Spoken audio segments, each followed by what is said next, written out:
Social మీడియాలో నేను కొన్ని మీకు చెప్తా, అంటే నేను చూపించద్దు కానీ జస్ట్ మీకు చెప్తున్నాను.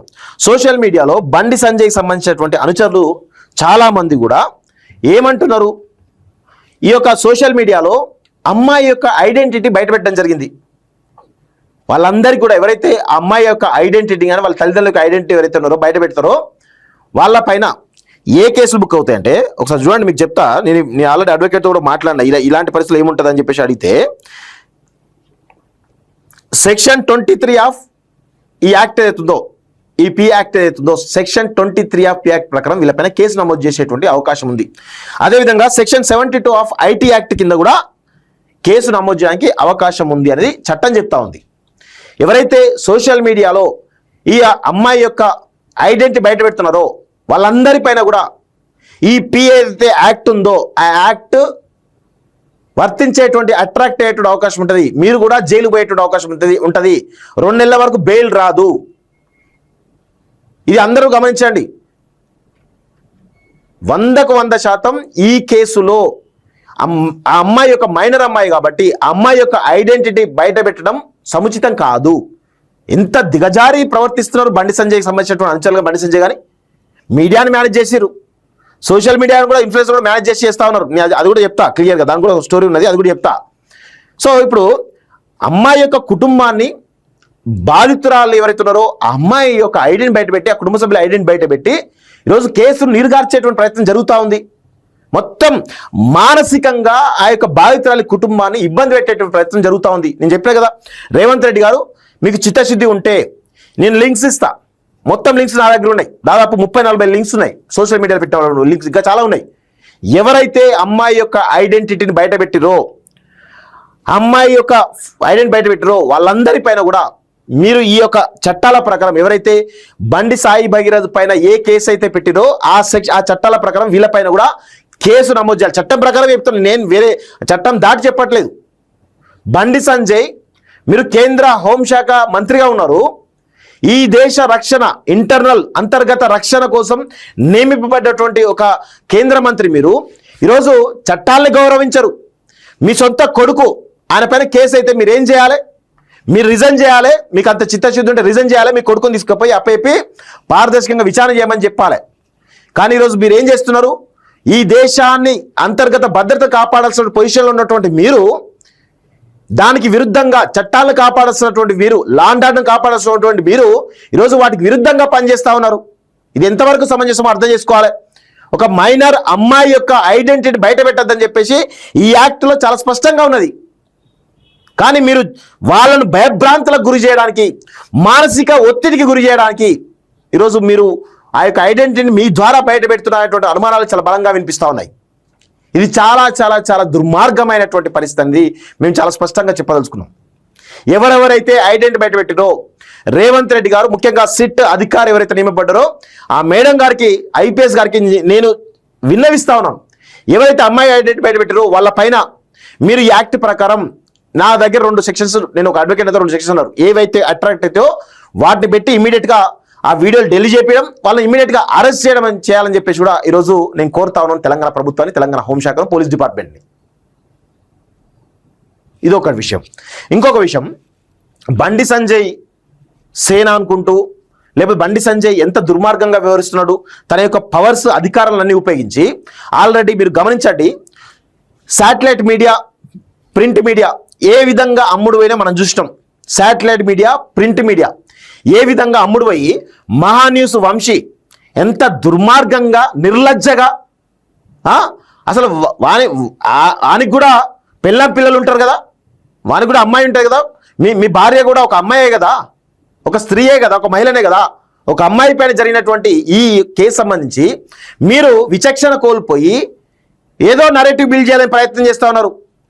అదేవిధంగా జీనియస్ భరత్ ఏ విధంగా ఒక అంశాన్ని మీరు విశ్లేషించి తప్పలేదు, కానీ ఈ కేసు విషయంలో చాలా సెన్సిటివ్గా ఉండాలి. కానీ అమ్మాయి యొక్క కుటుంబాన్ని భయభ్రాంతులకు, మానసిక ఒత్తిడికి లోన్ చేసే విధంగా మీరు మాట్లాడుతున్నారు, మీరు విశ్లేషణ చేస్తూ ఉన్నారు.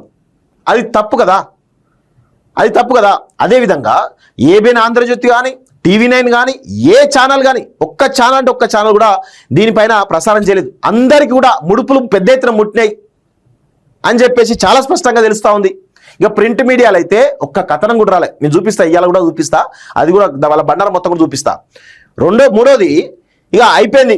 ప్రింట్ మీడియా అమ్ముడు పోయింది, ఆ శాటిలైట్ మీడియా పెద్ద ఎత్తున ముడుపు తీసుకు అమ్ముడు పోయింది. వాళ్ళ బాధితురాల కుటుంబానికి అగ్రెసివ్గా మాట్లాడుతూ ఉన్నారు. వాళ్ళ కుటుంబాన్ని మానసిక ఒత్తిడికి లోన్ చేసే విధంగా కథనాలు చేస్తూ ఉన్నారు, విశ్లేషణ చేస్తూ ఉన్నారు. వీళ్ళు తురుంకాలైనట్టు. ఏం మనుషులరా నాకు అర్థం కాదు. మీరు మనుషులా? ఇంత దారుణంగా వ్యవహరిస్తారా? ఇంత దిగజారి వ్యవహరిస్తారా? ఒక కేసు విషయంలో ఆ అమ్మాయికి ఇబ్బంది కలగకుండా మీరు చేయాలి, ప్రసారాలు చేయాలి, అది కదా చట్టం చెప్తుంది. కానీ మీరు చాలా దారుణంగా వ్యవహరిస్తున్నారు. ఇది ఆక్షేపణీయం కాదు. రెండోది, ఇప్పుడు సోషల్ మీడియా మీద పడ్డారు ఎవరైతే బండి సంజయ్కి సంబంధించినటువంటి వాళ్ళ టీం అందరికి ఎవరైతే ఉన్నారో వాళ్ళ టీం తోటి మొత్తం సోషల్ మీడియాలో ఎవరైతే ఉన్నారో వాళ్ళందరికీ డబ్బులు ఇచ్చేసి పెద్ద ఎత్తున చేపిస్తూ ఉన్నారు.